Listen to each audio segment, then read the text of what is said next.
You know, the Beatles have been on my mind lately because we did a week last week in tribute to George Harrison. Yes. And working with his son Danny.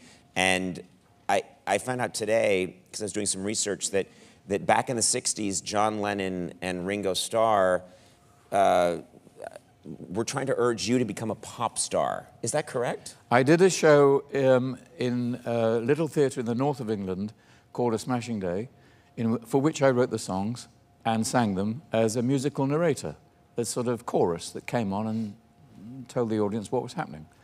And Brian Epstein, who was the manager of the Beatles then, saw the show, took nobody from the cast to London, recast it in London, but took the singer and the song. That was me. Mm-hmm. And we had an opening night, very thrilling, my first night on a London stage. And John Lennon and Ringo Starr were in the audience because of Brian, and I met them not backstage dressing room, but backstage in the auditorium, sort of under the exit sign. They were both standing there by the red velvet curtains, as it were. Mm-hmm. And they said, well, I thought it was very well, because I thought it was all right. I think I've just been flattered, I said. Yeah. Anyway, they said, you know, you should see our Dick James, who's the manager of Northern Songs, and you should talk about a singing career. And I did. He had a desk larger than yours. That's not possible. And I sat there listening to the great Dick James blow cigar smoke all over me and tell me about my mind drifted off, and I thought, no, this is, you won't hack it, you won't do it, you won't make it.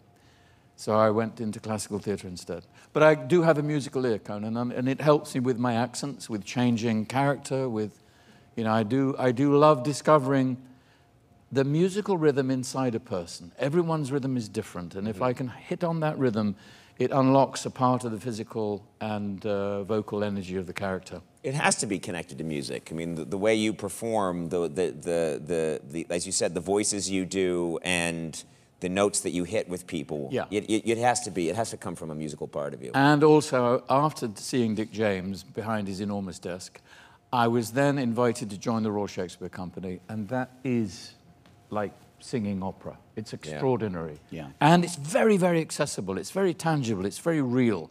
So you're dealing with very real flesh and blood issues, but conveying them through the most beautiful musical, poetic language. That, I guess my first 10 years were with them. So if I'm in repertoire, I could be playing a comedy on Monday night and a tragedy on Tuesday night, an historical play on Wednesday night. I varied it night by night so much that by the time it came to my film career, God bless it, I was able to move perhaps a little more adroitly than perhaps if I was shoved into a corridor and never played Shakespeare. I thank Shakespeare for so much of my career.